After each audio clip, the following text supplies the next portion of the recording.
The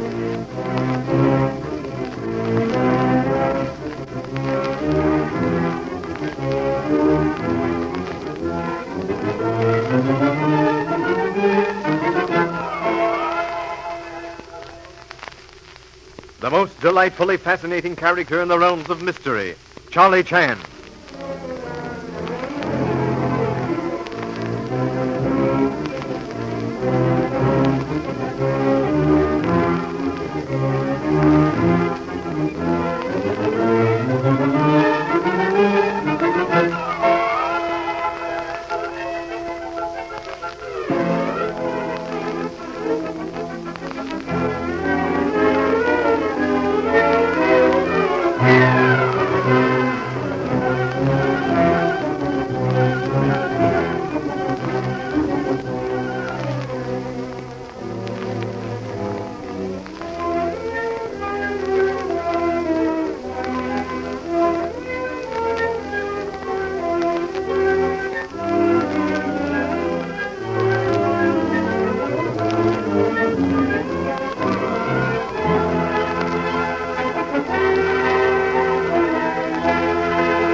At Pine View, Charlie Chan and Sheriff Don Holt are rapidly approaching a solution of the murder of Madame Landini.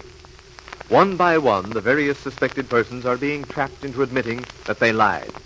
And the Honolulu detective knows that sooner or later, the murderer will make that final slip, which will result in his detection.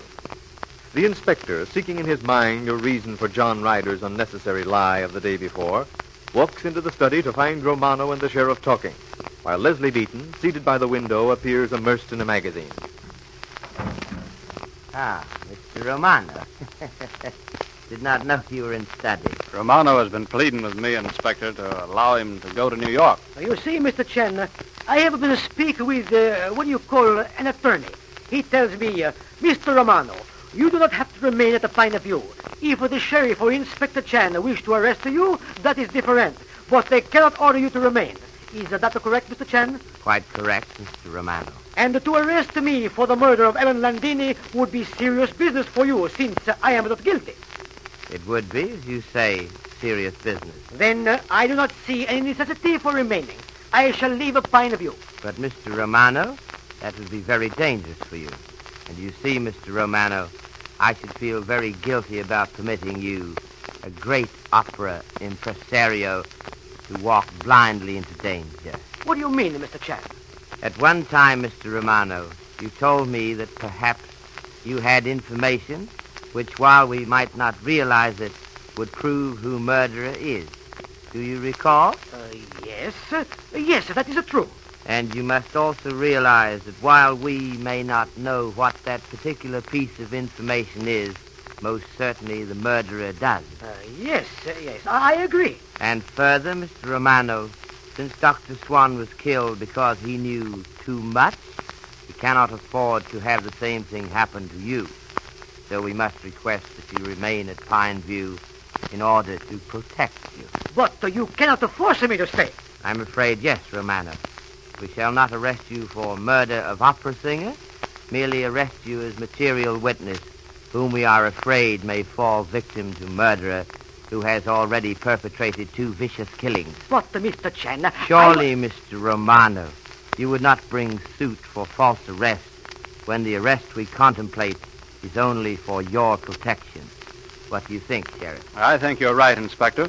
And I'm ready to obtain a warrant holding one Louis Romano as a material witness in the case of the state of California versus person or persons unknown for the murder of Ellen Landini. So you see, Mr. Romano, either you stay at Pine View in comparative freedom, or you remain at county seat in custody. You have made choice? But what the choice is there? Here at the Pine View or in a jail? I shall stay here. Thank you so much.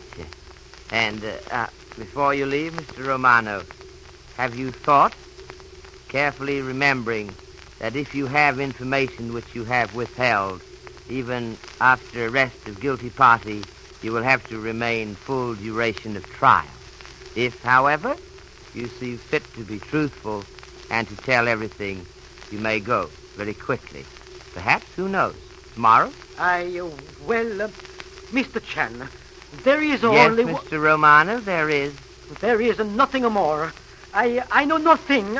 I have told you. Yes, Mr. Romano. You have told us before. What I desire is that information you have withheld. I have nothing to say. Very well, Mr. Romano. You remain at Pine View. Close the door as you leave, please. Thank you so much. Boy, I thought for a minute he was going to break. Tell us something. So did I. I was sitting here by the window. He didn't see me, but I could watch every expression on his face. Romano is, what shall one say, possessor of 100% poker face? He has lived long by outguessing his opponent.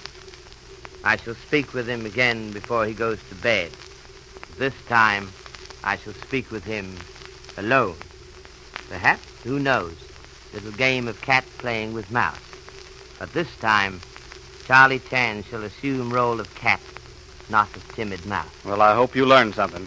I had another call from the DA's office. Unless we show some results, their investigators will swoop down here like a bunch of vultures. But, Don, they can't find out any more than you have. No, but if they find out half as much as we have, they'll have you, your brother, Romano, and our Singh all in jail before nightfall. Well, we can't all be guilty. No, but arrest, even if followed by complete exoneration, is painful experience. Much space is devoted in press to details of arrest and possible guilt, but less space is afterwards devoted to telling of vindication. Sheriff. Yes, Inspector? Ancient Chinese expression has it that when road behind is beset for dragons, it is better to risk swimming of mountain torrent ahead. We shall swim torrent. Yeah? Call the district attorney's office and say we shall have murder of Madame Landini under arrest within 24 hours. What? But, Mr. Chan... I'm serious. 24 hours. But doggone it, Inspector, unless you found something we don't know about, why... Not a single thing, Sheriff. You are in possession of all the facts. Then how do you know who... I do not. I only know that we are in possession of a sufficiency of facts. These same facts require to be correlated, and we have solution. We are face to face with solution and only lack proper method of fitting together pieces of jigsaw puzzle. That mistake I shall correct tonight. All right. Cash will be over this afternoon to pick up Dad, and I'll tell him. That's the fastest way I know of to inform the whole county. Very good, Sheriff. Now, to work. Please be so kind as to summon Mr. Ward and Ah Sing to study. You bet, right now. Mr. Ward first. Tell Ah Sing in a few minutes. Right. Miss Beaton, have you considered what I asked of you only short time ago? Yes. Mr. Chan, I don't... No, please. Say nothing to me. I wish it so. When you have made up mind to tell Sheriff, then tell him. He will tell me. It is better for your future happiness that it be done in that manner. Mr. Ward, much as I dislike to reopen old wounds, it becomes necessary at this point in our investigation. Yes, Inspector. I came to Pine View to locate your missing son. Now your search for said son resulted in death of 2 persons. No blame attached to you, understand? I deal with purely physical facts. I understand. Because I wanted to find my boy, I invited Landini here. Precisely. Now, Mr. Ward, Swan knew of that son. He blackmailed Landini. Result was that he, too, was killed. Now, Mr. Ward, I wish you to retrace in memory steps to that fateful night. Miss Beaton, sitting in bedroom, saw you, Swan, and Romano all leave study. But I told you Miss Beaton was mistaken. I left the study before you did, Chan. Miss Beaton may have been right about the others. In fact, we know that she was, because Mr. Ryder also saw them. But John Ryder never said that he saw me. No, Mr. Ward, and it may be that Miss Beaton is mistaken in time. In other words, Miss Beaton may have seen you leave when you did and thought passage of time much shorter than it actually was. Of course. I hadn't thought of that. Now, Mr. Ward, you met Cecile on back stairs. Did you meet Dr. Swan on back stairs? No, I don't think so. But you cannot be certain? Yes, I can. I'm certain I did not meet Swan. Thank you, Mr. Ward, so much. That is all you wish to ask? That is all, Mr. Ward. Then I leave. I was busy with John Ryder checking over the boat. Sorry to have disturbed you in such insignificant matters. Well, what's the idea? I didn't get it all. Neither did I. But I know one thing, Mr. Chan. I wasn't mistaken. Quite right, Miss Beaton. You were not mistaken. Think, Sheriff. Did not Mr. Hugh Beaton say that Swan spoke to him outside house within few moments of shot being fired? Why, yes. He said that Swan tried to blackmail him. Quite, Sheriff. How then did Mr. Ward get from study to back stairs where he met Cecile without seeing Dr. Swan? I'll sing, I guess. Come in. Oh, you'd like to speak to me, Mr. Chan? Yes, Ah Sing. Very briefly. I have tried to induce you to tell the truth, Ah Sing. Ồ, sao mà họ tao lên làm sao mới thế? Tao cái gì sao? Ôi, sao mới lên? Tao nhá. Cái đầu đâu? Yes, Ah Sing. So you have said many times. But look, Ah Sing, do you know what this is? Oh, yeah. Look like a wool from blanket. It is, Ah Sing, wool from blue blanket. Oh. Mr. Holt, Sheriff's father, found it on arm of this chair in which Madame Landini was seated a few minutes before untimely death. The wool blanket, Ah Sing, was one you brought for little dog Trouble. Oh, sure. Me fetch some blanket. Lay him down on that chair. No, Ah Sing, you did not. No? Then suppose someone else lay him down there, huh? No, Ah Sing, you had the blanket over your arm all the time you were in this room. That wool got on that chair when you were in the room the first time, the time Landini was killed. Now think about it, Ah Sing, for just 1 hour. At the end of that time, be ready with explanation or be ready to go to jail. That is all. And again, thank you so much. Well, the case moves on apace. Ah Sing face to face with the evidence, and Mr. Ward lying. Why? After your sponsor's message, Charlie Chan will be with us again.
Well, Mr. Chan, what philosophical saying have you for us tonight?